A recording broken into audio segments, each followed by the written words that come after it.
Kindlein, kommet, o kommet doch all, zur Krippe herkommet in Bethlehems Stall, und seht, was in dieser hochheiligen Nacht der Vater im Himmel für Freude uns macht.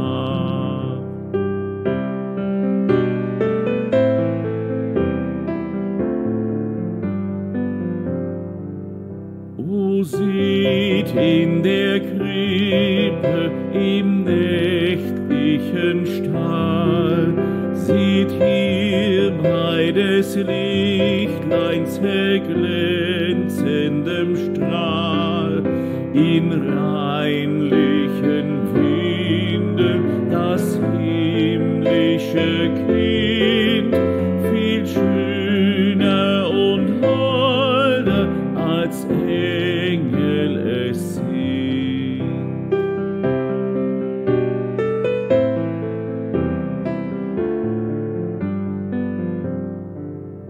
Da liegt es, das Kindlein, auf Heu und auf Stroh.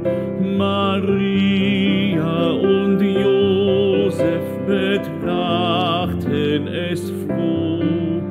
Die redlichen Hirten knien betend davor.